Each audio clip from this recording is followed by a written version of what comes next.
France out of Euro 2020. The Swiss make it through to their first ever quarter-final.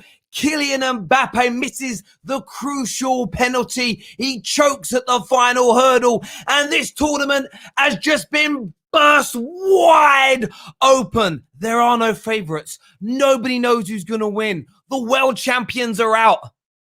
The Swiss have dumped it. They were 3-1 up. Pogba scores the goal of the tournament so far, or at least in the knockout stages anyway. And then, oh my God, the Swiss come back, and it is miraculous. We said in the group stages, the French weren't really at it. A lot of people, you ignore group stage form. Will they come good? They weren't the best team tonight. They had a 30-minute spell where they were world class. They were scintillating. And I thought they're going to win 3-4-1. Tweeted it. They got 3-1 up, and then they took their foot off the gas. And the Swiss, they showed all their passion, desire, love, skill, application. And I'm going to say this now. Moments of brilliance are what make football the sport we love. Moments of brilliance, not systems or techie this, techie that. No, moments of brilliance, mistakes from players, passion, desire, coupled with wonderful skill. And we saw that from both teams tonight. We have been privileged today. The 28th of June, 2021 has been one of the best footballing days in international football history. Both games ended 3-3. We saw a 5-3 victory for Croatia. For Spain in the first game after extra time, a penalty shootout tonight. And the penalties, by the way, were amazing. Amazing. Mbappe's weren't even that bad. But France are out. But I know why. I know why France are out. I know the exact reason why the French are out. It's because Egal chose to support them. It's as simple and straightforward as that. Egal picked France, and they suddenly become a bad team. It's the Arsenal effect. Egal tax. Get it trending now. Hashtag Egal tax. This is Egal tax. He ruined it for the French. And he's Canadian.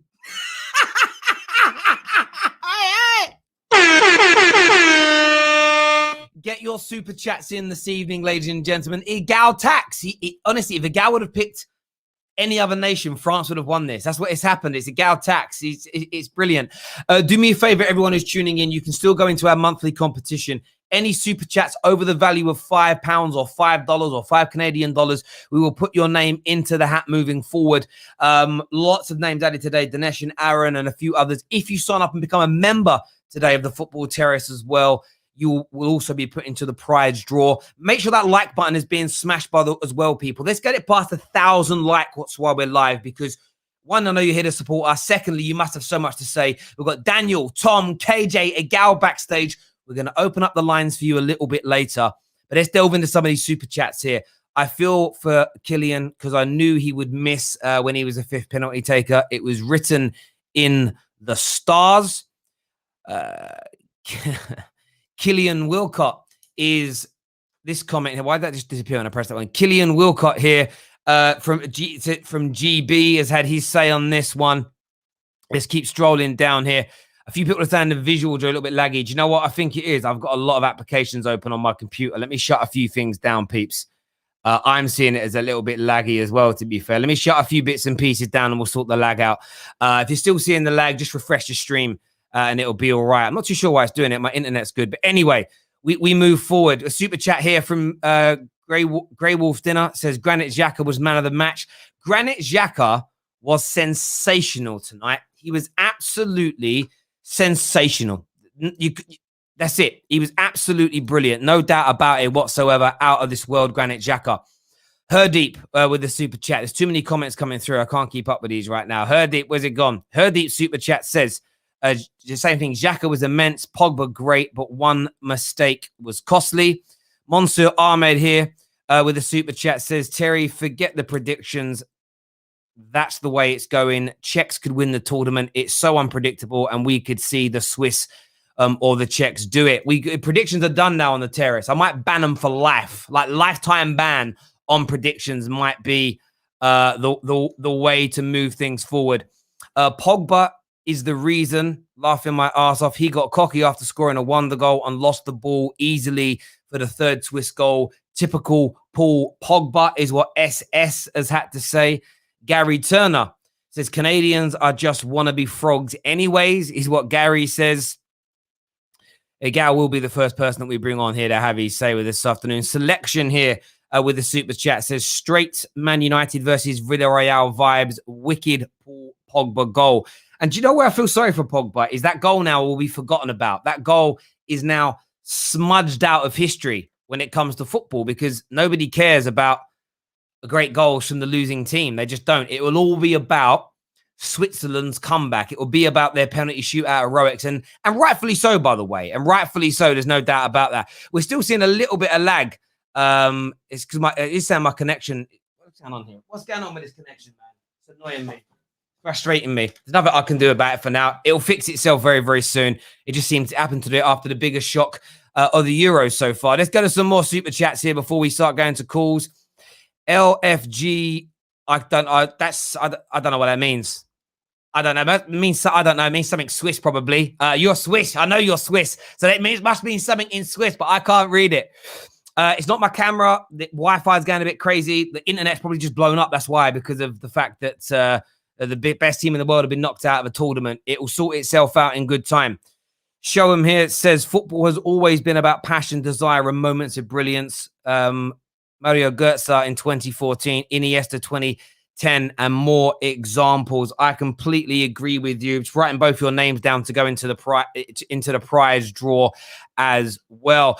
I want to start going to some calls though. I really wish I could do that with my internet looking a little bit better, but I have no idea what's going on with it. It's quite late as well. It should be fine, but it isn't. Aaron here says, everyone giving France a super gas from the beginning. My super chat from earlier was wrong. I disrespected the Swiss and they deserved to play Spain now. Well, everybody did. Everyone who came on the show earlier on today just spoke about France versus Spain, France, Spain, Spain, France, France, Spain, etc. Nobody gave them a cat's chance in hell. And I don't know how many times I've said this on the terrace.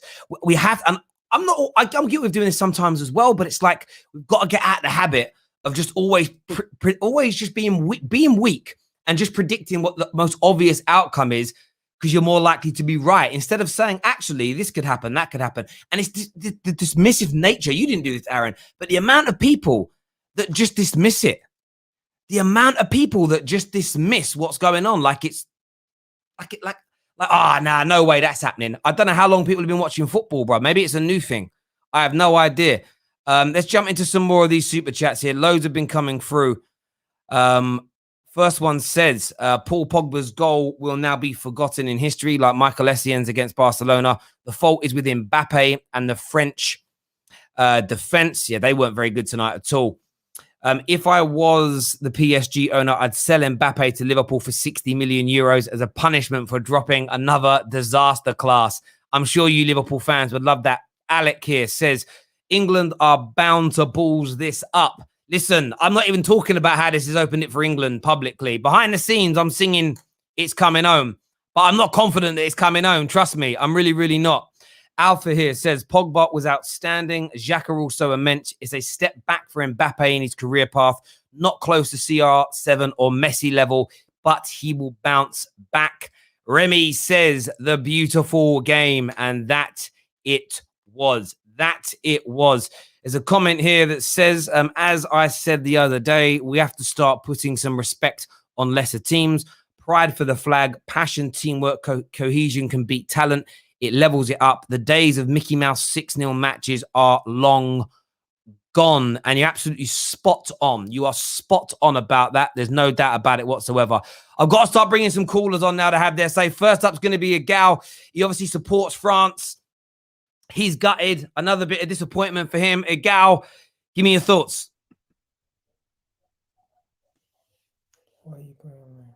Listen, simply put, they played better than us in that. They pushed for the goal.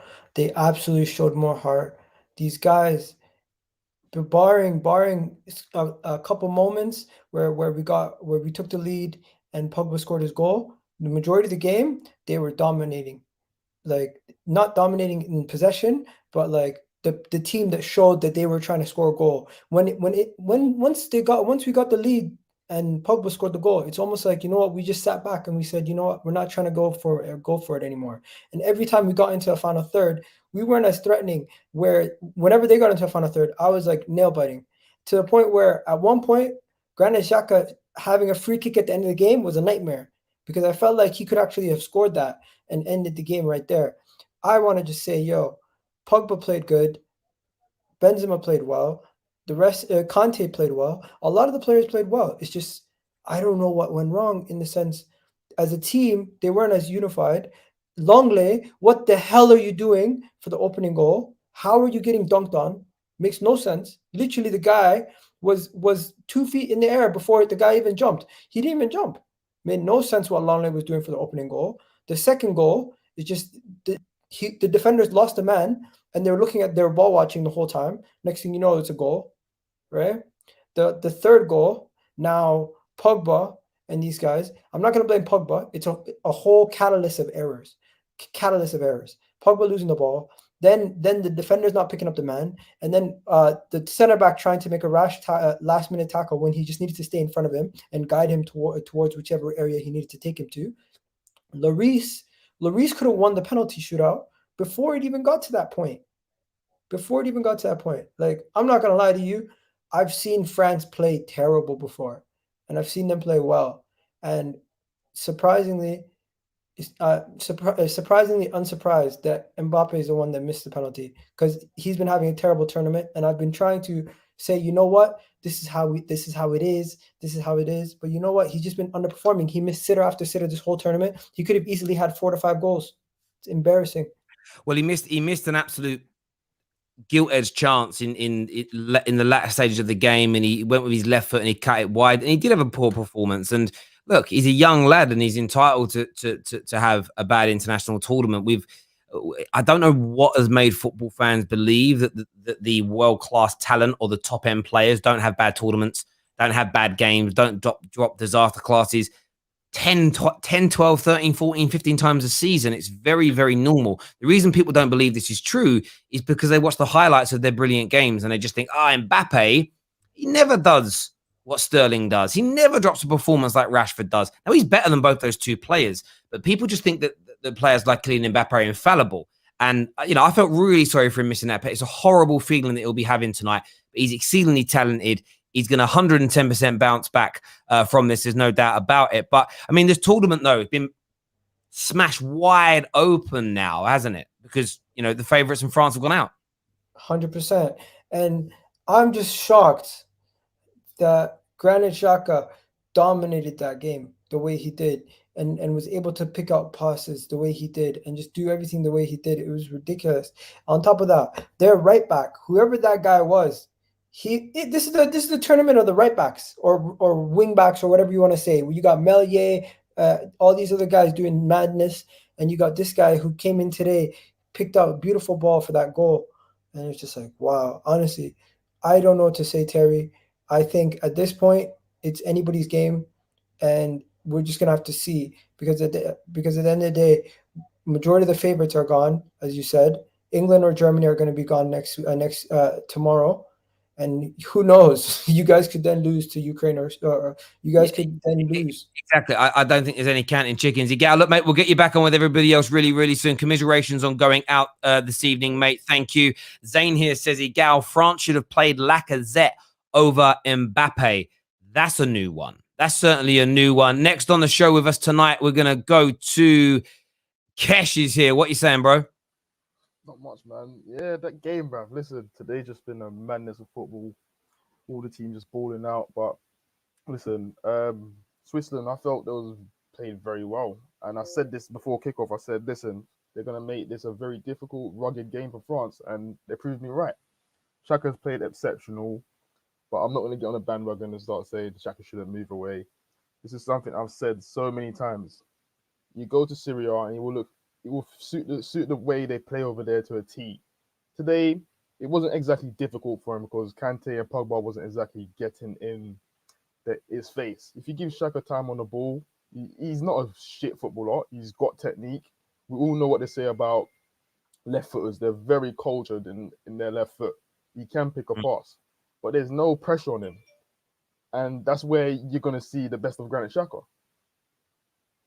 Yeah, no, listen, absolutely. And I like, he had a really good game. And I think there were mitigating circumstances to that. The French were just so, for large, they had a 30-minute period where they were world class and the intensity was there, both in the press and the play in the ball. And the Swiss couldn't live with them. And then they got themselves 3-1 up. And then they just stopped again, which I cannot fathom why they did that. Maybe it was some complacency. I don't know. And I think it's complacency. If you listen, like, I know they've won their games and everything, but if you look from the beginning of the tournament, they've not exactly looked the France of the last competition that they won, yeah. But even though they didn't start perfect in that competition either, you still saw moments of class. There's certain times when they're playing today and you're seeing a lot of players just not really up to the gears of getting into the game and things like that. So you had Pogba who was balling out, but we all know Pogba is prone to when he loses the ball in certain areas, but that's why you've got Kante next to him. But even in that play there, Kante didn't track his runner. Like, you're expected to lose the ball as an attacking player in the final third. That's what Kante's job is there, and he didn't do it. Yeah, it's. I mean, it was just not good enough over 90 minutes, as you say. Mbappe missing chances. I thought Pogba had a brilliant game. One mistake led to an issue. Defensively, I think every single defender at times tonight for France looked suspect. Every single one of them. I saw Varane get turned easily on a couple of occasions. Kimpembe, they all had brilliant moments as well, but Kimpembe looked dodgy at times. The lad who got dragged off at half-time, what's his name? Langit, or whatever his name is. Barcelona. Yeah, him. I forget how to pronounce his name. Weak as gnat's piss in that challenge for their first goal. There was Pavard. I mean, the game could have been away from them before they even came back if Rodriguez puts that penalty away. It was just really poor from France. But from an England fan point of view, but more so a football fan perspective, I'm glad France are out because I think it opens the tournament up now to not just anybody could win it, because we've seen that tonight, but anyone can win a game. But I think it opens up the conversation where before, no matter, you tried having debates with people who could win, who might do it, and all anybody would say is, no one's beating France, so what's the point of having a conversation? And it just wound me up because I thought, well, you might as well never speak about football then, or any sport, because there's always a favourite, and it opens it up now for like great conversation and great games.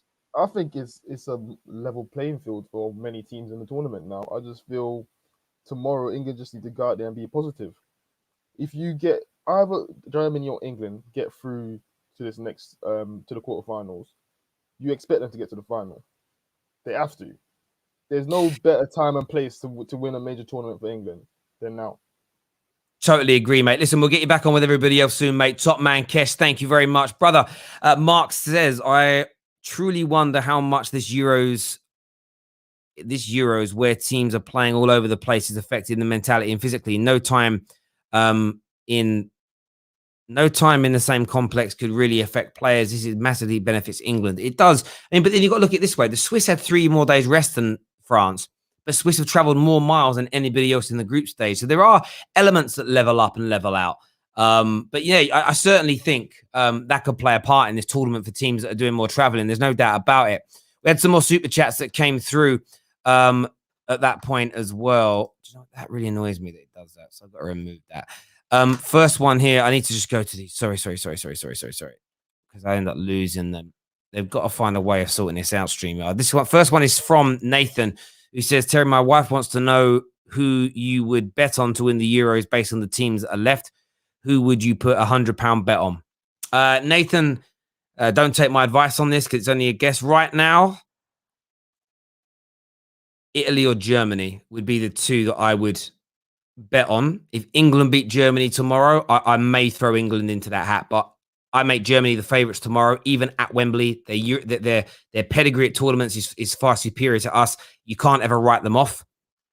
The Italians have been excellent so far this tournament for the majority of the time they've played. So I would put them number 1 and 2. I would put England 3rd, Belgium 4th. And that's because for us, if we go beyond Germany, I think Italy will knock out Belgium. So that's why 2nd. There's logic to that. That's what I would say, my friend. Thanks for that super chat. Let me write your name down here to make sure you are in that prize draw, my friend. We've got Adrian, who's on the show next, who says, Terry, can we talk about the fixation on Pogba by pundits? Although he was the best on the pitch, they were blaming him for the loss. So I'm not listening to them saying that, and I'm not too sure why they are. He made a mistake that led to a goal being conceded. But for 60 minutes of the game, the Swiss were better, and that wasn't down to a Paul Pogba mistake. The problem that you have is singularities are so important to people, whether it's a handful of bad games, whether it's a bad pass. One bad moment is always the issue that people call on. Football is a series of moments. Pogba giving that ball away wasn't the reason they lost. Mbappe missing his penalty. Coman not showing composure and hitting the crossbar. I think he could have done better with that effort, personally. There's the great chance for Mbappe to win the game. There's missing the penalty, like I mentioned. There's the awful start to the game by the whole team, not Paul Pogba, the whole team. So all these things play a part in losing. One bad referee decision, one bad pass by a player, for me, they're not the difference. Maybe if the game was completely even and both teams were brilliant for 90 minutes and it was like splitting hairs. But no, one team was far superior. So they're blaming, I haven't heard anyone blame Pogba. I wouldn't be surprised if they're blaming Pogba. It gets traction, doesn't it? And people give it traction by kicking off about it. Why so gas peeps? Denmark wins it all anyway. The Danes could win this. It's opening up for the Danes, mate. It's opening up for them Danes. We're going to go next. We're going to get KJ on with us, and then we're going to bring the panel on and have their say after that. I know everyone's chomping at the bit to speak. Kimpembe and Mbappe equal Eiffel Tower frauds is what Santander Man says. I mean, Kimpembe's penalty, though. Kimpembe's penalty was absolutely delicious. Absolutely delicious, no doubt. KJ's with me now. The French are out. Mbappe in the mud tonight. Give me your thoughts, KJ. What did we just witness? Beautiful, beautiful scenes of glorious emotion. This is why football is the best sport in the world. First of all, I just want to say this. Is he backstage still? Yeah, he is. He's got his camera off. Igal, how dare you think that France could go win this tournament? You all got too overconfident. You thought that, we can just beat Switzerland. We can just go win the tournament. You shouldn't have done that. You should have took it game by game because you might get carried away like you did, and now you're hurt. Because that's what you said to us as England fans. So clearly, take your own advice and stop getting carried away and stop getting excited. You know what I'm saying? Again? Just don't get excited over football because it just leaves you upset like you are now. Anyway, besides that little jab at Igel, I hope he's okay. That was a wonderful game. I was a person that literally thought that France, got it locked in the bag, knockout mode. We've seen it 2 tournaments in a row where they've looked shaky or looked a bit okay in the group stage. Then they're coming to knockout football and boom, they come alive. And you see that. We didn't see that for most of the game. We only saw it for 30 minutes? You can't play well for 30 minutes. You look a little bit like Kimpembe, actually, bruv. It's a go-to thing. It's a go-to thing, bruv. You know what I'm saying? Hold tight. We only saw it for 30 minutes in the game, and that's not enough to go win a tournament. We know this. We've seen it before that you need to be better for 90 minutes, and as a collective as well. What we saw with that France team was a lot of individuals. Like Mbappe's performance was probably one of the worst I've ever seen him play. And one of the most ego-driven games I think I've seen from a player. You could see he was only doing things for himself. He was trying to score in angles where he shouldn't. He was trying to go on runs where he should have played it off. He really, really disappointed everyone this tournament. And obviously, I'm not going to come in here and say he's finished or he's terrible and he's overrated and no one should actually think he's going to be good. He's still a world-class player. But this was a tournament where we should have seen a mature Mbappe. An Mbappe that was looking to mature and who, yes, wants to become the big man, the big star, the one that carries, like a Ronaldo, like a Messi.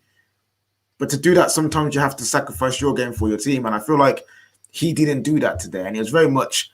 It's trying to be the Mbappe show when it shouldn't have been. It should have been this France team. Let's come together and win. And they failed to do that. And there's going to be question marks over Mbappe, question marks over Deschamps as well. So, France are in an interesting position right now. What do they do next for the World Cup next year? But big shouts out to Switzerland. They never stopped. They kept going. and they reap the rewards. Seferovic, 2 wonderful headed goals. Varane. Can you, if you come to the Prem, could you handle Ashley Barnes and Chris Wood and them man there? You know what I'm saying? Like he beat you up a little bit. You know what I'm saying? Langley doing up Lindelof, fam. Lindelof up in that box. And then the third goal, it's a shame that Paul Pogba missed it, like loses the ball. But then his team didn't support him. Kante going on walkabouts. Like I don't know where. Literally, he went towards the ball when a man just ran past him. The defenders not picking up anyone. Like it was just that third goal was just poor, and Switzerland deserved to go through overall on the night because they were the better collective. The collective would always beat talent on the day. But yeah, man, excellent game. And oh gosh, Terry, we have to do that. If anyhow, England beat Germany. Oh gosh, the scenes. I'm so nervous for tomorrow now that this has happened because everything is lined up for England to actually have a good tournament and go a long way. But you just know that the first hurdle we won't be able to go over. So yeah, man, tomorrow's going to be very nerve-wracking. It's going to be a massive day, and yeah, hopefully England can do it. Yeah, and we'll see. We'll see what can happen there. I've still got a few people commenting about the quality of the camera. It's not the camera, for whatever reason.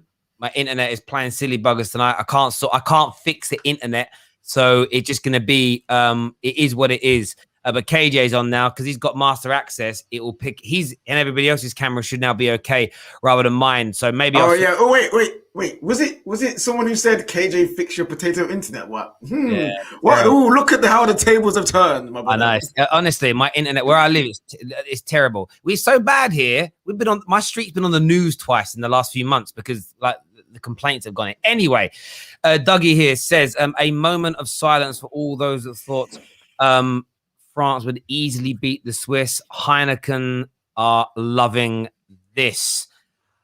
Look, all right, fair enough. Do you know what I mean? Let's just another swipe at Pogba there from man like Dougie. Thank you for that super chat. We'll add your name again. I think that's about the 5th entry now, Dougie, you're going to have in the last few days into the prize draw. So there we go. We're going to bring the panel on now to have their say with us this evening as well. We're going to add man like Daniel in. Gal's back with us. Cam is here. Tom is here. Kesh is here. How is it going, gentlemen? How are we all? Oh, very, very good. It's coming home. It's coming home.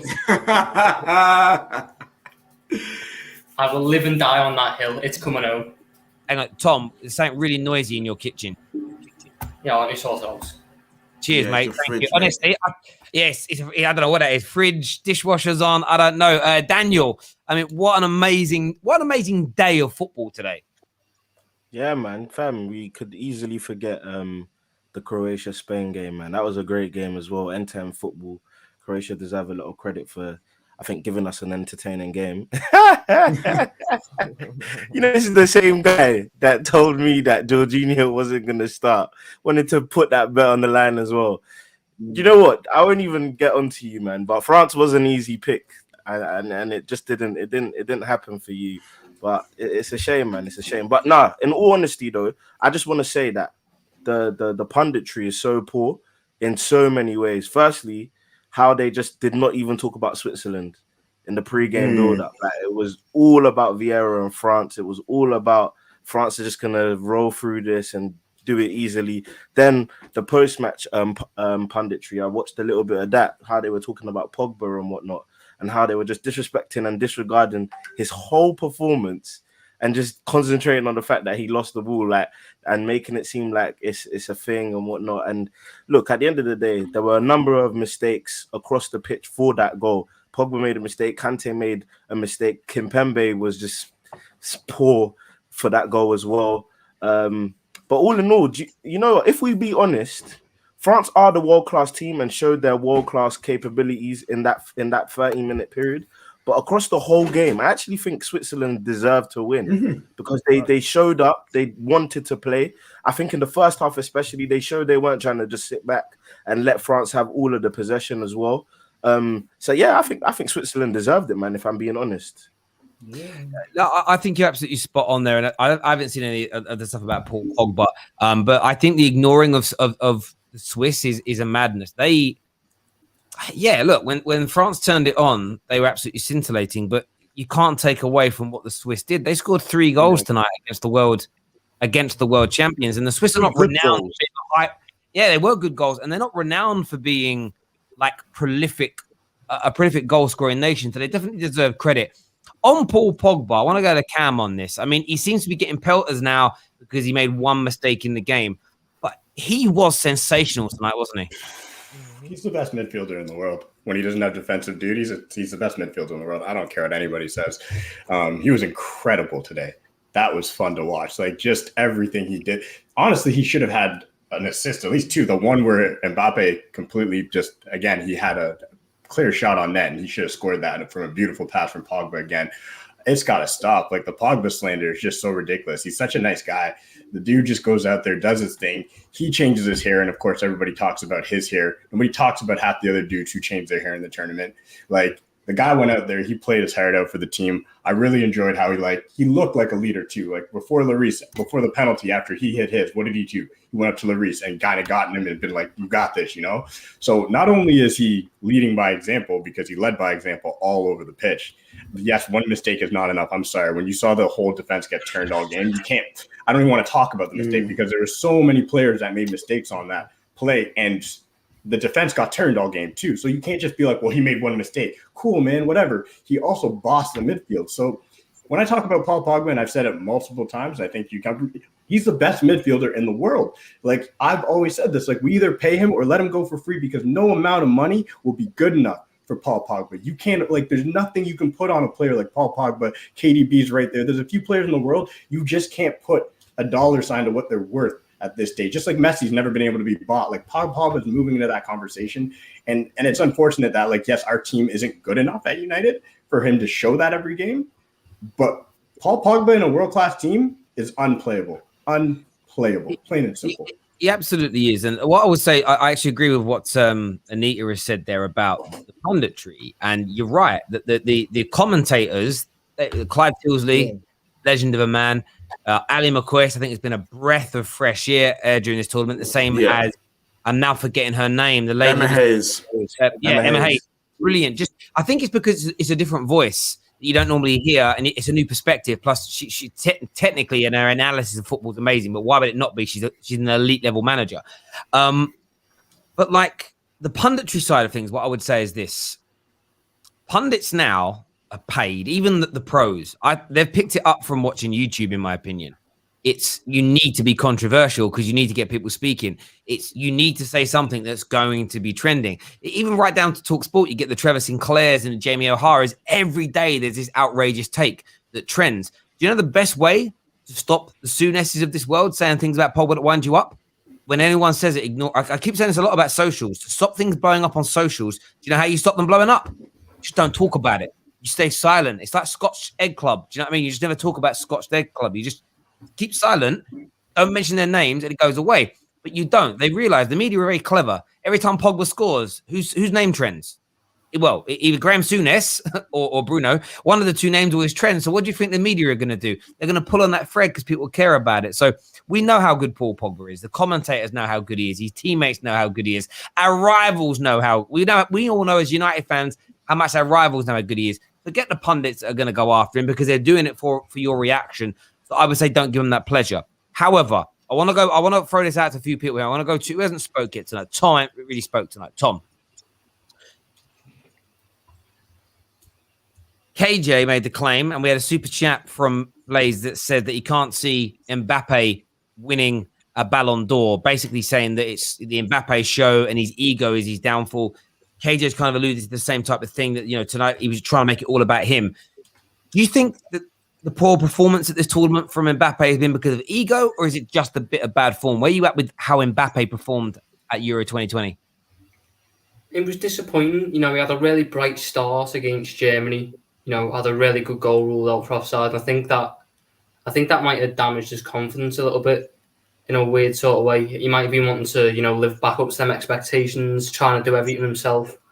And I think he can win a Ballon d'Or. He's got all the ability.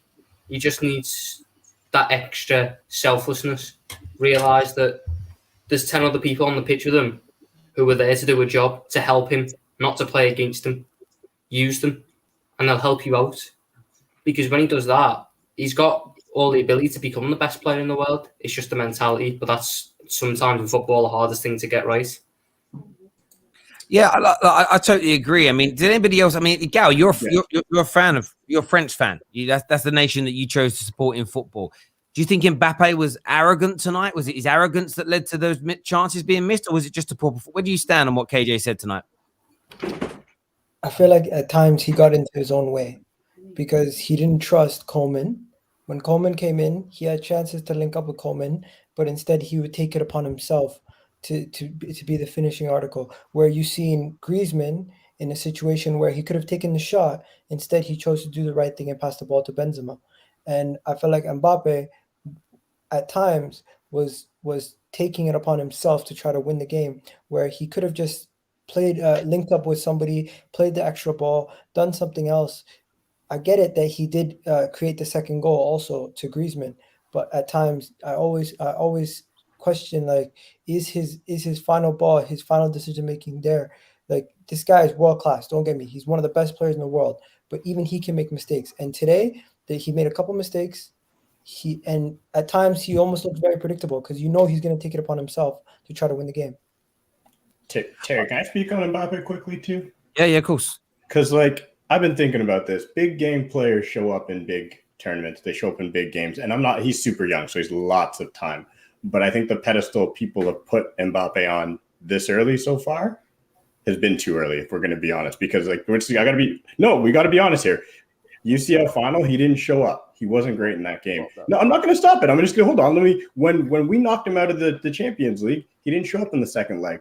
This tournament, I think playing alongside Neymar has been not great for him because in the sense, the way he plays is very much about it. Watch him play. It's just the truth, man. The way he's been playing is basically for himself. I'm not saying he's not world class and he's not an amazing player, but there's a next step you need to make, and it needs to be to show up in these games. And he has not consistently showed up in the biggest games of his career. He hasn't showed up. Tell me when. When has he showed up to win something? I agree with some of we got to start talking about it. World Cup final. I agree with some of the takes you made, but come on, like, if we're gonna say that a world-class player has to turn up in every single tournament, like there's Messi who's not been turned up in finals and things like that for Argentina. It happens, innit? What I would say though is I do believe he's starting to get a lot of ego now, and I think it's probably going to get in the way. And when I realized this was happening is when that thing came out about him and Giroud. Giroud mentioned that he's not passing to him as much and the team's not passing to him as much. I felt a lot of them kind of fell into this Benzema aura where they're just looking at him as a star and forgetting how pivotal Giroud was when they won the World Cup. So I feel it's gone to Mbappe's head. And you can see, like, there's a lot of times today when he's got on the ball and he's just trying to do everything by himself without playing with the team, and it got in his way. But this is a young lad that's basically so close to completing football, if we can say like that, because he's won major international tournament. He's probably on the way to a move now to Madrid. And you will expect Mbappe to go on and win a lot more trophies. He's so young. Come on, man. I agree. I said now. I said it's too early. I didn't say he should. I said we put him there too early. The World Cup, I get it. He showed it, but that World Cup team, those guys clearly had him in his place. Like I'm saying, now that he's playing with Neymar, he looks like he's gotten too big for his britches. That's all I'm trying to say. What happens as well, though, and again, people forget this about youngsters, is they go for a period, 2021, 22, where they all get found out a little bit. When I say found out, people learn how to play against them. Okay, because analysis is so easy now. Like for £300 a year, you can literally look at every single piece of play that Mbappe has done for the past 5 years. Everything, every take on, every dribble, every pass, what he does when he starts on the left. You can. It's so intricate. So you can look at it and go, well, actually, look, when you allow, I don't know what it is because I don't study him like this, but it could just be, you show him on the outside, and his succession rate of scoring decreases by 30%. So people start doing that. This is where you will see in the next 18 months to 2 years at the highest level how good Mbappe is. It's when people start working him out, when he starts having maybe these poor clusters and runs of games, how he bounces back. The reason that Messi and Ronaldo are the greatest ever for me is a determination to keep improving, keep getting better, to never let anyone get the better of them. I remember Ronaldo in the Prem, and I remember he had a bit of a tough time, and people like once he goes up against a top class fullback, he gets nullified. He's never going to be able to beat them. And I remember he used to get schooled the first few times he played against Ashley Cole. About 18 months after that, when he worked on himself and got bigger and better, it was the other way around. He just became so good, nobody could control him for large periods of time. I think MBAPPE is so tremendously talented, but everything he's gone through in this tournament is so atypical. It's so normal.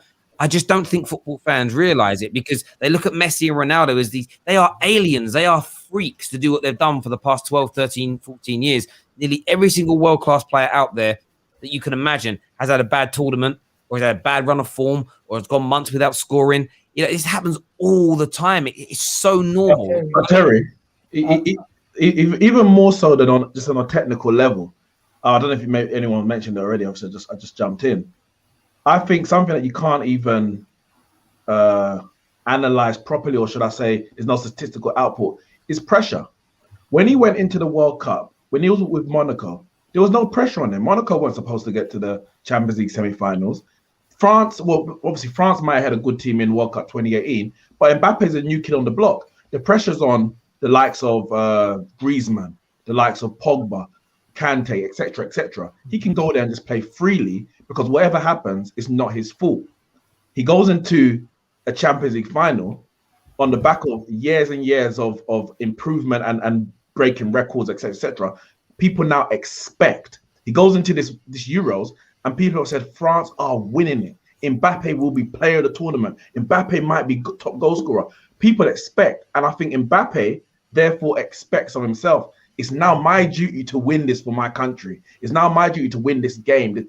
And that gets in your head. You go in front of the goal, and instead of in the pass, he takes that Pogba pass. First time, bottom corner, opens his body up.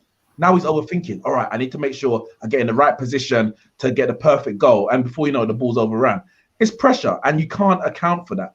And as you said, when you look at someone like Messi and Ronaldo, they've been dealing with that pressure for so many years, carrying their teams, their nations on their back. And in some moments, they fail for their nations. Some moments, they fail for their club. But what separates them from the rest is that the overwhelming majority of the time, they rise when the pressure is the highest. And Mbappe is so young. Of course, we're not going to judge him now. But this is what's going to determine whether or not he's going to go down as an all-time great. As it stands, he's one of the greatest players of his age ever in history. And to be fair, he has to. It's about the pressure moment. To be fair, I feel like when he walked up to the penalty, I feel everyone could see he was going to miss. He knew he was going to. Like you had that feeling of the way the game has gone, the way it's going. He's not going to score, and him especially being the last one in sudden death. It is a lot of pressure, and he couldn't handle that. And part of me also feels for him in terms of, I feel like the Champs could have taken him out of the firing line and took him off. I know people could say, "Oh, that would have been crazy," but he wasn't good. He wasn't playing good. You could tell he was a hindrance to the team. He blocked Giroud's shot that was probably going on target, and we don't know what was going to happen. Like wasn't playing well for the squad. Let me just say one thing. So I feel like he could have taken him on. This is a good learning. Talking a lot about Mbappe. And duly noted to talk a lot about Mbappe. But let's talk about some of the people who actually could have done something better in this game. Rabiot constantly could have made more of a threat, but overhitting his own passes, completely causing himself too many little mistakes, close control. He couldn't do that. On top of that, when you have guys like Longley making the biggest error to the opening goal. Nobody's talking about that. Lloris could have ended the penalty shootout himself if he just got a stronger hand on that chance that he was so close to. Like, I get it. Mbappe is the headliner. Mbappe is the main guy. But before the tournament even started, I was on here and I was telling you guys they're going to split the goals apart. None of them are going to be leading goal scorers. I'm surprised that Benzema was even on penalties to get in the situation that he's in to be in leading goal scorer. So I get they didn't split the goals. I get the Mbappe stuff because he missed a penalty. He's the main guy. But right now, the whole team underperformed this whole tournament. And I'm worried about the next tournament. I do understand that, Egal. I think that's a fair point. Do you know what? When a major company fails, like it's the CEO, it's the MDs, it's the directors that they go for. No one has a go at the janitor. Do you know what I mean? Like they're left alone. No one has a go at the end of the day. You look at your stars in these games. Rabiot, yeah, could have done it. Lloris, could he have got a stronger hand?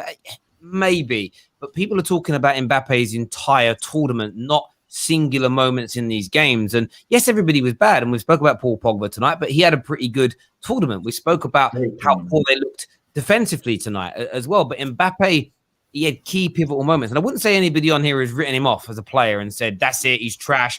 I'm not sitting there saying, I told you Rashford was better. Rashford would have scored. He wouldn't. Rashford isn't better. But these things... He would have scored, though. He would have scored, though. He would have scored. Yeah, he might have done. He might have done. He's got his decision-making wrong tonight. But that's because I think Nick's is bang on. It's that pressure. We've all watched this, and younger viewers, you may not have gone through this yet. The amount of times a young player breaks onto the scene and they're not as good as they are at 18 as they are by the time they say 24. But the performances are easier because, as you say, there isn't any expectation. They've got like a free run at things. Suddenly, it's the weight on your shoulders. It could be a big money. It could be £150 million transfer to a club. Now, suddenly you've got to be, and you're replacing Cristiano Ronaldo. That's a lot of pressure on people. You know, this is what happens. Or it's why look at the record signings in the world. Look how many have flopped. So many record signings flop or take time to adjust and get to the level because there's huge pressure that comes with that. I've got a question. You know, just quickly, KJ. Go on, Dan. Very, very quickly, just on the Mbappe thing. And the reason why I agree so much with what Nick was saying as well about the pressure thing is because that's where like the all-time greats are made. It's how you make that jump, how you change your game and adapt your game to when it's the high-pressured moments, the high-pressured situations. And obviously he's 22. That's why I think I was disagreeing a bit with Cam, but obviously after everything. But that's what I was saying. No. And I now agree in it. Like he needs to really step. We've seen so many. Thierry Henry, when he came to the Prem, no one knew he was going to do what he was able to do, and he had to adjust and whatnot. So many guys do it. I think, he just. I think really and truly the France situation, the problem with the France situation, and more than what people think is that situation around Mbappe, Giroud, and Benzema. Sorry, the squad harmony is so key. Like it's so big when it comes to these world-class players playing together. Squad harmony, how well. Think about the great Spain teams. Real Madrid and Barcelona players will be at each other's throats when they're playing at the club level. But when it was tournament time, they knew how to just come together. They knew how to play together. Wait. The captains had to. The captains of Barcelona had to come and bring this for the country. But here's the thing. Though. This leads into my question. One man picks the squad. One man can keep the harmony going. I don't blame him for picking the Wait. Let me get there and ask the question, then we can debate. He's picked the squad. Benzema, contentious choice. Because how long he's been out and he brought him back in. Cool. Everyone's like, yeah, Benzema's back. It's gonna be wavy. He's gonna be calm. But as tournament went on, you start to see that the Benzema thing might have caused some issues in there. His way of playing is questionable. It worked 3 years ago, which was sick, and everyone loved it. Les Blues, the celebrations were dope, and that comes to now, they look shaky in the group stage. They don't play well again, and today get knocked out. Can you say Deschamps should be leaving and getting sacked after this tournament, or do you keep with him? Because there's an argument for. I don't know whether you can say he goes because he's got like money in the bank from the World Cup win, but today he got it massively wrong. With that 3-4-3, I was so confused by why he started with it. It was like he was trying a system for a game he isn't even in yet. Maybe he thought that was the way to beat Spain. He was trying out against Switzerland because he thought it'd be a walkover. You cannot do that at this stage of football. It doesn't work. It's a rookie error. Sorry. Yeah, do you know what it can? I think it's such a difficult one because if he'd kept it exactly the same as the World Cup and went out, people would say it's gone stale. You should have changed it. You change it and it doesn't work. It was a mistake. I don't think his intentions for changing it were wrong. However, I felt they looked poor in the group stages. There wasn't a cohesion. So a lot of people in the comments are saying, but Benzema delivered. He scored goals. He did. But could it be at the behest of the overall team? Harmonies in relationships. What about not having a left back, Terry? Actually, Teddy Sheringham and Andy Cole despise one another, but they put together a 3-year, 4-year spell at Man United, which is arguably the greatest in our club's history and the greatest in English football history, and they despised each other. One of the most famous comedy partners and pairings of all time were called Laurel and Hardy. Despised each other. Professionals can work together well and create quality. For me, where I'd say harmony was out is I think when Olivier Giroud was that leading light, he brought everybody else around him into play. And they just didn't look as good as a collective in this team. And Sir Alf Ramsey said this many, many years ago. And if you don't know who he is, he was the England manager that won the World Cup. He says, and I agree with this wholeheartedly. It's why I think I fight so hard with people on socials. You don't pick your best players ever, ever. That should never be your first thought. I'm picking the best players. You pick your best team. You pick the best team and the best system to win those. And you don't always get it right because everybody's normal. I think the mistake Didier Deschamps has made is he went with Benzema instead of Olivier Giroud. Not because Benzema's trash and Giroud's better than him, but the cohesion was better. However, the question, I don't think you can be sacking him after he's won the World Cup after one mistake. I think he gets the next World Cup. Anyway, that's what I would say. I don't think it's just that, though. I think he's struggled to replicate the same way of playing, the same system.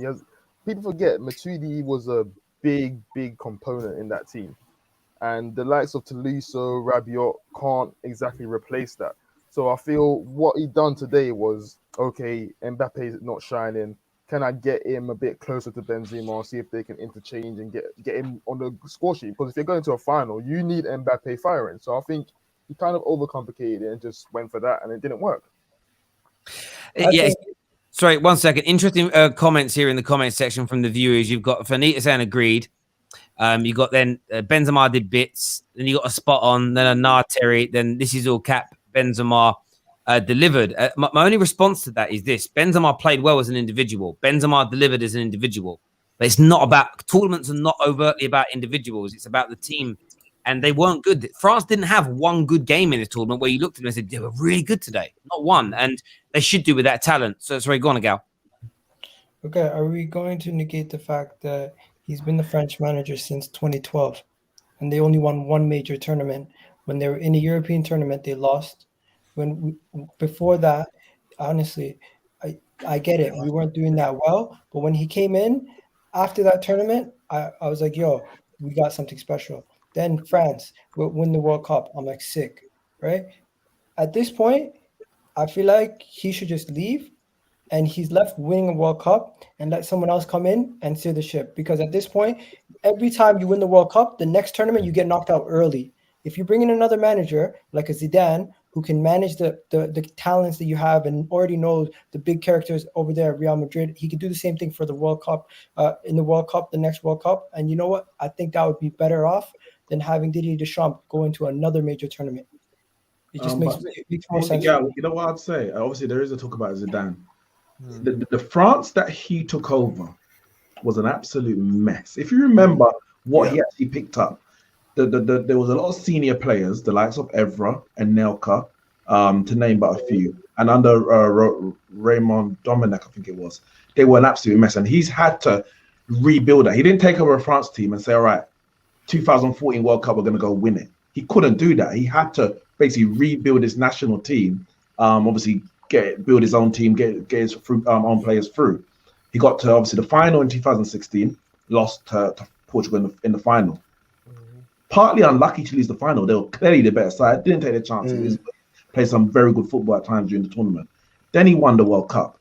Now, today has been poor, but everything leading up to today, nobody, including yourself, thought they were going out today. The first game against Germany, I think they played all right for the first game of the tournament. You never really start off on a banging for the first game. They weren't good in the previous two games, but people were still expecting France are going to be in the final. So now to then sack him all of a sudden, when you consider everything he's done in the build up to this, when the World Cup's a year and a half away, listen, Zidane might take over and win the World Cup, and you say great decision. But if he wants to stay on until 2022, I think he's earned that. Yeah, you also can't discount that he made these decisions to keep Benzema out of the team before, right? Like to bring in Giroud, like that was, he could have easily ignored all the contentiousness that was going on and picked his best players. He kept Benzema home, put Giroud in, and made a system that really worked. And I think exactly what Kes said kind of nailed it. Is like when you lose a Blaise Matuidi, who was such a big part, that energy, that kind of, it was almost like having like two Contes, the way they played, where Pogba just did his thing and he never had to worry about a mistake because one of those guys were going to clean it up. And it's just different in a team like this where they actually had to be a bit more technical in the middle, and you needed a little bit more discipline because their defense, we're seeing it, isn't that strong. And so it's a big mistake not having a player like Blaise, and you can't replace a player like Blaise right now because you don't have that player in the world to put there. I totally agree, but I think we are still missing the biggest point. I don't think this is a squad. I think Benzema was a part of it. I think there's all these, but the reason that France went out early, it's a gal tax. It is a gal tax. 110%. It's a gal tax. It's you, brother. Terry, you want to know something? I read last night the whole some of the players in the French national team last night couldn't sleep properly. Like a lot of these guys, I'm not bantering at this point. I'm dead serious. I actually read this. So they're saying they were so nervous going into this game as a collective. They didn't have the self-belief that they did going into a World Cup. They didn't believe in themselves the way they did it going into a World Cup. And if they don't believe in themselves that way, there's something going on. And that's why I'm necessarily saying the management needs to move on. Yeah, you need to move on, mate. See the message from Sasha Tavalieri. He's just texted me. Arsenal have officially submitted their bid for Lokonga, 17.5 million plus 4 million in bonuses. That's in euros. However, there's one final stumbling block. There is a sell-on clause, 15% that Anderlecht are demanding. Currently, Arsenal are trying to get it lower than that, but that's very close to being done and agreed. So thank you, Sasha, for that that message in relation to that. I'm sure we'll pick up on that in the morning. In relation to our transfer talk shows that we do. I want to bring up another conversation. Okay. Is this, Daniel, I need to ask this question too. Is that it? N'Golo Conte for Ballon d'Or, is it finished? Yes. Nah, yeah, 100%, man. Do you know what, though? Do you know what? It wouldn't be right if I just answer that question and I don't deflect a bit. I heard a little bit of people saying Rashford would have scored that. Have we forgotten how Rashford performed in the Europa League final, in the highest of the highest? And I don't want to hear no back injury and surgery. Ali tax and that, you know what I'm saying? Apparently Ali tax, man. No, in all honesty, come on, man. You have to be honest with me here and level with me. The Kante propaganda was just due to the Champions League. It was relevant. There was no one to fill that void. I know Lewandowski was said, but it wasn't convincing. And Kante was like, he had a shout because he's gonna win Champions League Player of the Year. But I mean, yeah, Ballon d'Or, I think it's wrapped up now. It won't go to N'Golo, unfortunately. But it is what it is. We move. Thank God, football's saved. I want to ask the boys now. I mean, this tournament, by the way, it's so open now with everybody that's left. I mean, has anyone got an inkling or a thought where it might go? What's your head telling you, Tom? Where is it going? England. It's coming home. Stand by it. If we go out tomorrow, I'll still stand by it. You know, I back these boys. Do you back Southgate? The best chance. I don't know. I back these boys. There's a reason why I didn't say I back this manager. I back these boys. We can do it. This is the best chance we've had since 2018. It's the best chance we've had at Euros for ages. Yeah. And the squad's matured. You know, just bring it on. Yo, Terry, you did say like early on in the predictions, in the previews, you was barking home. I don't know what it is, but I have a feeling that Southgate would judge his way to a final potentially, and the pathway is open. And you're correct. There is the judges on. Part of me actually feels like I'm not saying he will win it, but getting past Germany, a part of me feels like he will do it. By hook or by crook. England has never learned. Daniel, you don't let man finish, man. All you do is speak, bro. Anyway, listen. A part of me feels like he actually could do it. I don't think they will. I feel like Germany will just too much. And England, I don't know what it is. England will be the only small team or the smaller nation or the underdog that actually won't do underdog performances. Like, as I watched today against France, I'm like, I don't think England could do this. You know what I mean? Like go toe to toe, 3-3 to a penalty shootout. I don't think England could do it. Like what we saw with Croatia against Spain. I don't know what it is. I don't know if the England team have the mentality to go to compete that. I don't know. Let me just say real quick on that. Like in terms of what I said about us sort of judging the way through, like I did use those words, and I don't know. I just felt like this could happen, but not even so much like, I don't know. It's just been a year of the underdogs. This year, so many league titles and trophies have been won by teams that weren't expected to do it. Chelsea weren't expected at any point to win the Champions League. Nearly every game they went into in the knockout stages, they were called the underdogs and they won. Villarreal won the Europa League. Lille, Atletico Madrid, Sporting Lisbon. That small club in Manchester won the Premier League. Absolutely. I mean, like it's just like one of these things where I just sort of feel like there's a way, but I'm glad France have gone out for that reason, though. Yeah, England is still, and I'm a bit like KJ. I feel like there's a great chance for us to do it, but Daniel, you're right. That is what makes me most fearful because in the last Euros, our first knockout game was against Iceland, and it was like, get past Iceland. Do you know what I mean? We'll get to the latter stages, and we went out. But if I do think, though, with England, if we beat Germany tomorrow, I think that'll be galvanizing. But there's one key thing that will make me positive that we could get to a final, even if we were to win tomorrow.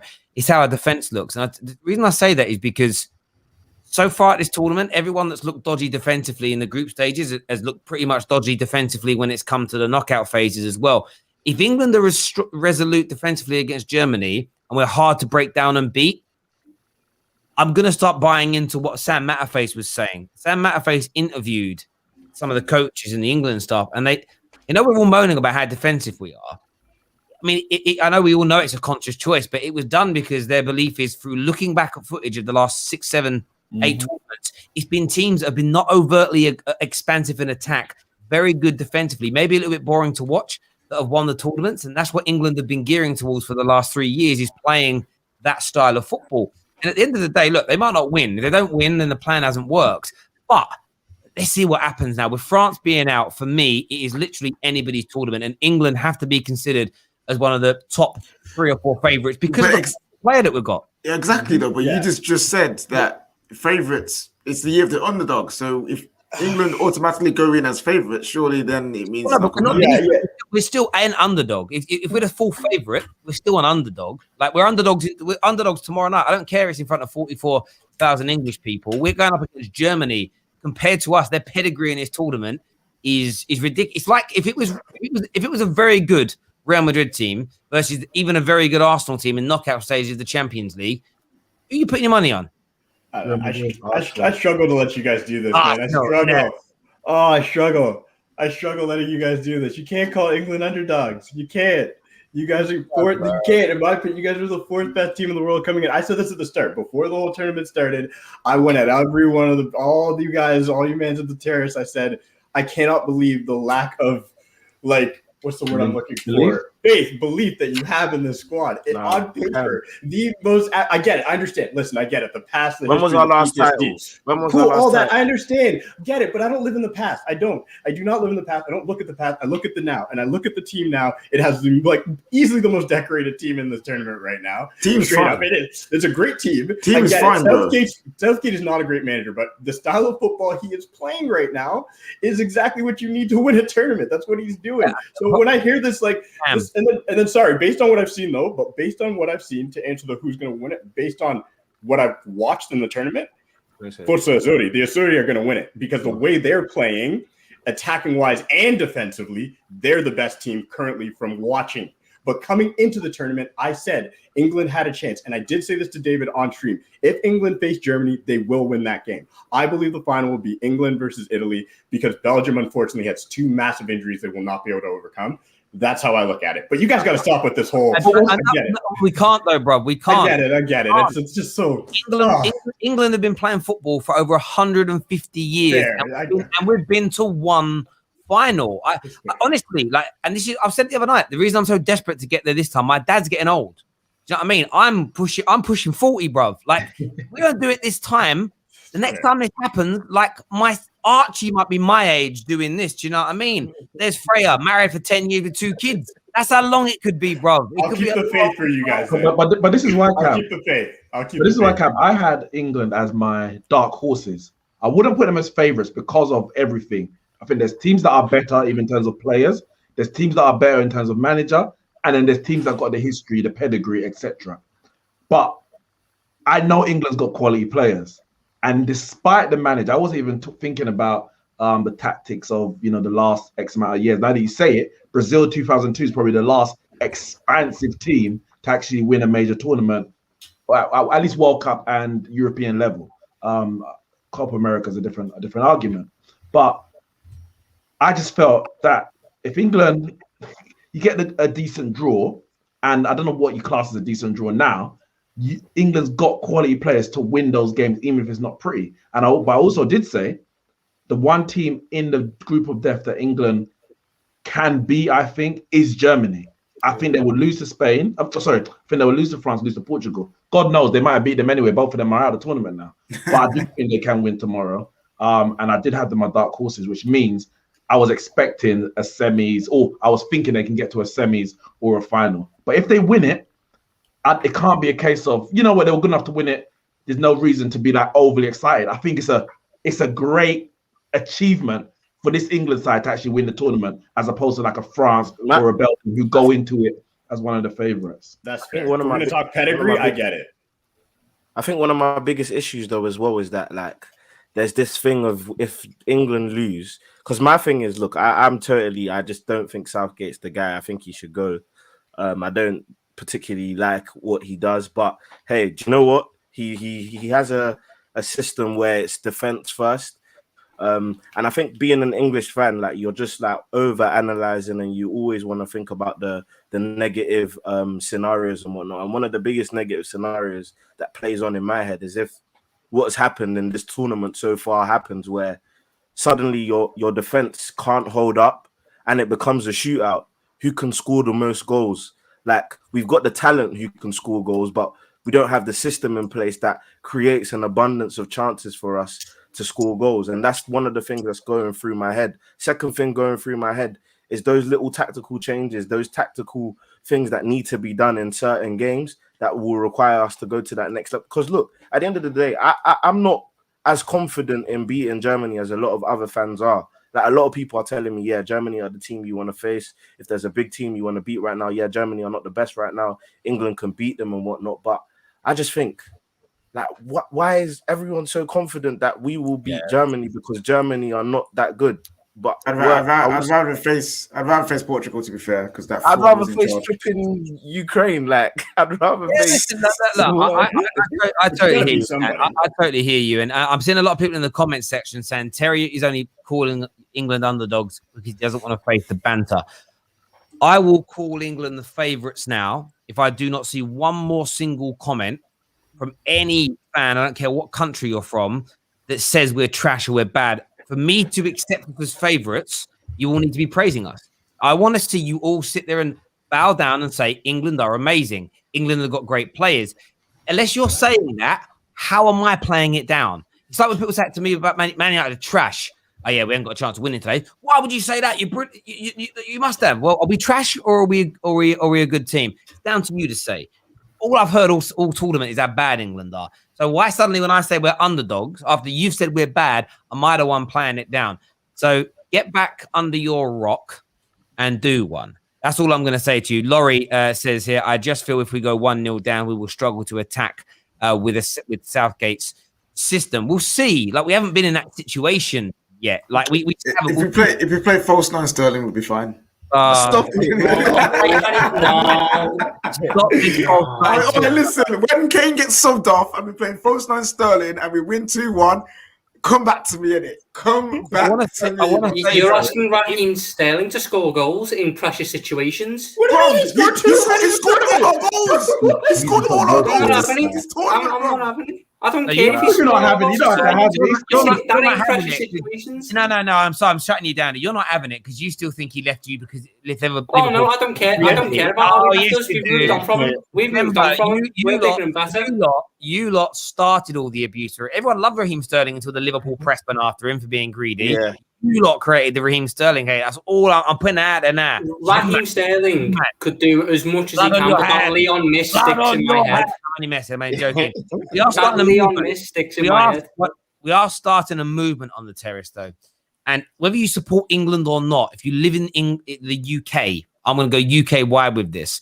You've got to get behind this. If England make the final, I want us to put pressure on the government for the day of the final, barring any place that's showing the game.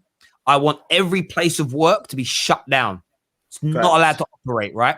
So that every single person in the country is able to watch it. If that means the government has to put on 10,000 buses to drive people to the venue, I don't care, right? No one's allowed to work. I mean, if a company says you've got to go to work, they're getting big fine, right? The whole day, everyone's allowed off. And if we win, the Monday morning is a national holiday for therefore after forever. We celebrate like momentous wars from like 2,000 years ago. It becomes like that. So I want to start a campaign for everyone in the country to be given the day off. And my reason for this is it'll be a beautiful day just to experience it.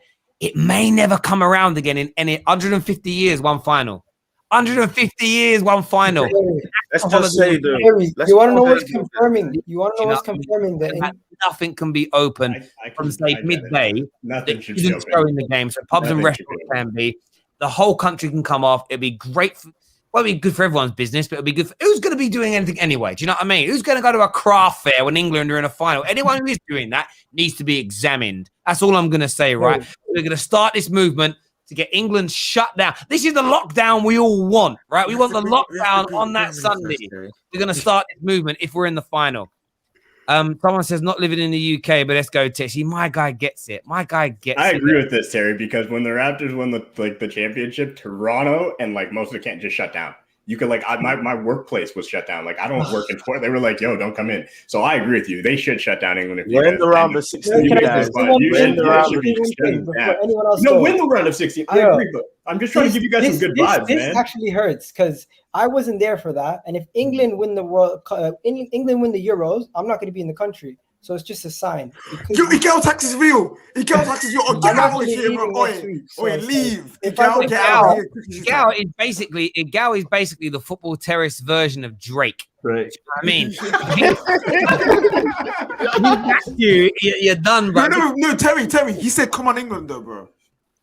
Bruv, if you say that one more time, done out here. Drake's back in England, bro. Channel everything. You know, I ain't joking. I'm not backing England. I'm just backing. No. I said Drake backed England. He said, "Come on, England." Well, yeah, he's Canadian. All Canadians back. Yeah, Terry. That's what I'm trying to tell you. Drake said. You didn't say Drake said. You said he said. He said, Drake said, "Come on, England." He's backing it. Man, he loves UK grime. He loves. Come on, he loves the UK grime. I love Drake. I've got his albums. I'm even better. The best thing Drake's done for this country isn't his albums or his music. He brought back Top Boy. Do you know what I mean? Like that show is the one, and it's even better than the original. Although the original reminds me of when I grew up, and the new one, I was like, "What's a ZT, bruv?" The young ones are mad now. That doesn't have to be true. Like I was talking to one of my boys when I was back in London 2 weeks ago, right? Okay. I was like, "What's it like that?" And he went, "Do you know how mad it is, Till? He's lived on the same estate forever. He went over the past 5 years." He went from being a face and a head that wasn't ever involved but got respect. Like he could walk past a group of lads on doing whatever they're doing, right, and be safe. Now he went. They look at me like I'm a fed. The youngers don't care. They got no respect for nobody. It's actually disgusting. The streets are a mess, man. No, they are. They used to be that thing. When I grew up, I was never involved in anything. Same. But everyone knew who I was. Yeah, as long as you weren't on grass or whatever, you were all good. Now it's like if you ain't with them, you're against them no matter what you do. It's like, brother, I'm just out to buy milk. Just telling the baby's cry.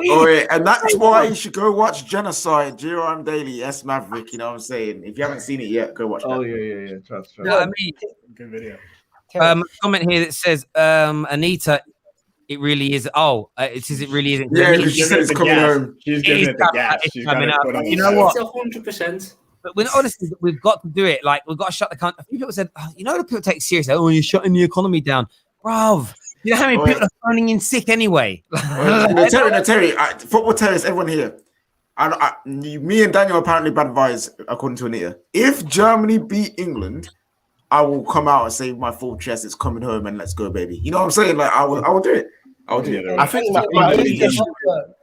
My only issue is that it's look, I've won England. Like, I am not trying to be bad vibes, but it's the flipping round of 16. We haven't even got to the semis yet. And we're already on this. And I know we can dream. I know we can dream. But there has to be the other side. Wait. There has to be. Very quickly. There has to be the other side. Unfortunately, I'm that other side, but I'll be on your back. Daniel, good question. At what point did you start believing that Chelsea were going to win? I've seen so we got to the final. Oh, was it? Okay, sure. Yeah. No, I was saying, I remember some Chelsea fans were like, I'm just going to say it now, we're going to win it. And if whatever happens, happens. Yeah, but Neek, and Terry as well, because Terry even got on to me and Jem for being a bit, I think, sad that we got to the FA Cup final or something like that. And I was like, I'm not going to be happy until we win it because I wasn't confident. And then what happened? We lost. The same thing for the Champions League. Champions League.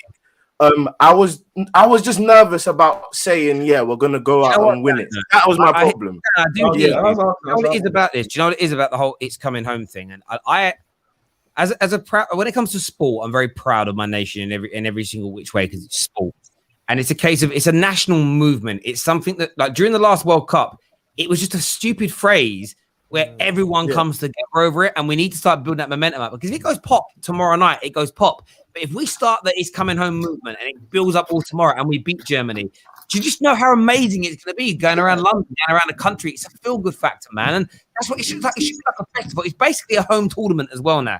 Like, barring when we go up against Sweden or the Ukraine, if we get past the Germans. But Anita's here. What are you saying, Nitz? Y'all so negative. God damn. So negative. I can't do this. Like, I don't want to get too excited. I don't want to do this. I don't want to do that, bruv. Tom, I'm with you. It's coming home. We can beat anyone. We can actually beat anyone. Have you seen our team? We can beat anyone. Look at Have you seen our manager? Have you seen our manager? Yes, look. We don't have the best manager, but we've been bumming out the results. Have we not? Yeah. And we're gonna bum it out to the final. Wait, if we bum it out, how many games got left? 4? We've got 4 games left. If we bum it out all 4 games, all right, listen, respect to Southgate in that, but it's gonna be very hard to bum out. No, if we do it for all those 4 games, I want 50 quid from you. Yeah? I want wait. I'm ready. Daniel. I'm not talking to you. No. Terry. What are the rules when someone drops down a bet? They have to be ready to put something up as well. Yeah. What happens in the Anita? If we don't win this, what are you even saying? The Euros or the Germany game? Just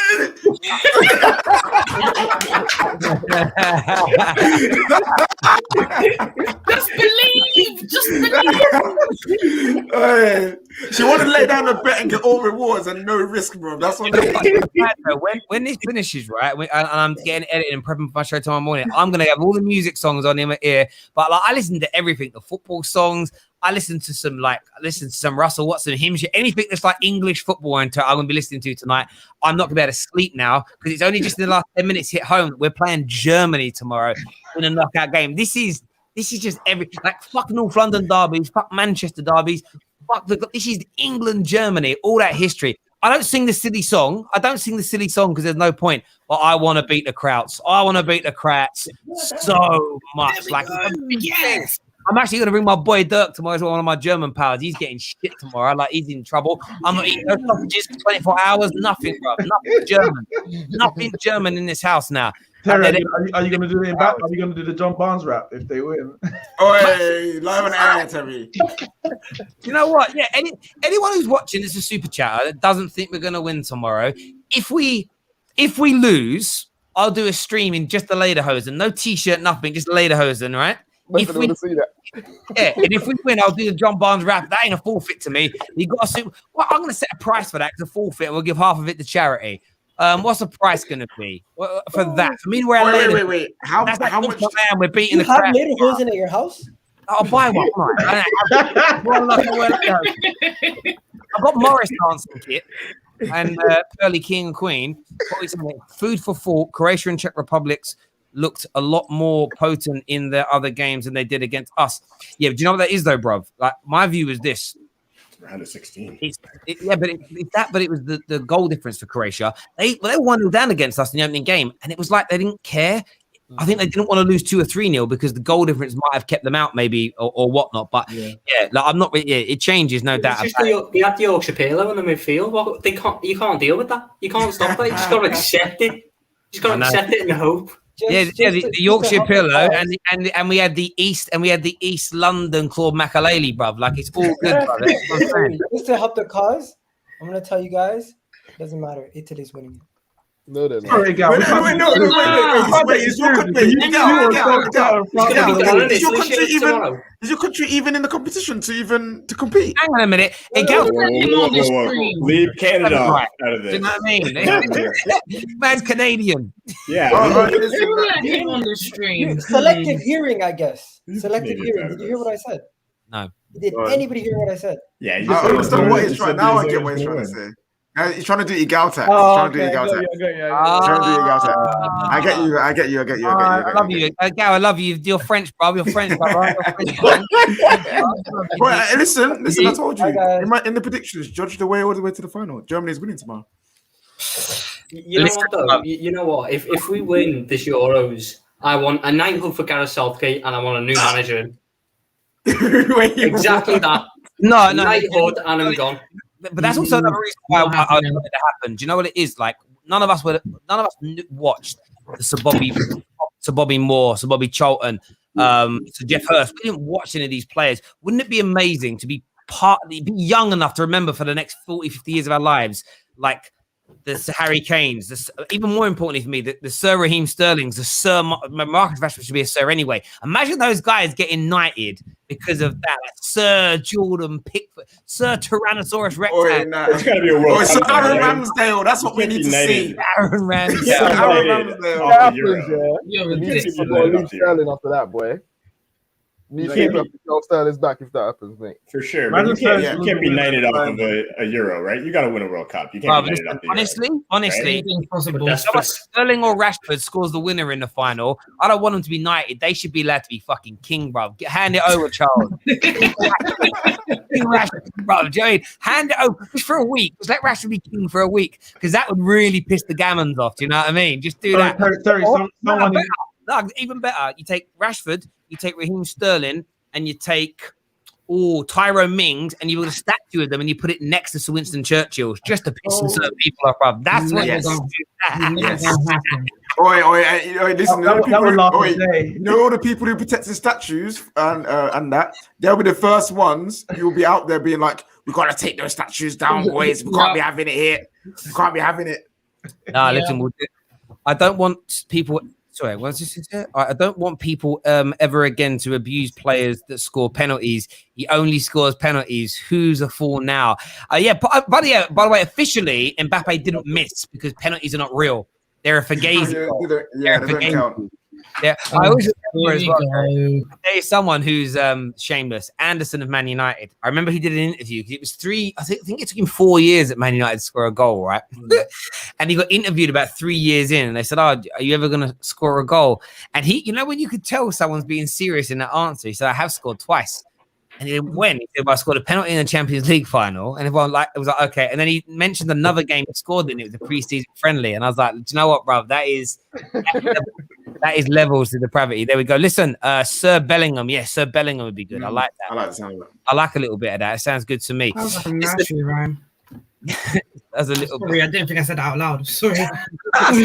Listen, everyone that's tuned in tonight, a massive thank you to each and every single one of you. Well done again to Switzerland, because you did you and your amazing banking nation proud. Amazing bank accounts you can get in that country. I tell you that for free. Beautiful part of the world, beautiful country, beautiful day of football. Tomorrow we're back with more transfer stories for you, and it's England versus the old enemy Germany. Until then, take care of yourselves. Goodbye. God bless, and we'll see you all again very, very soon.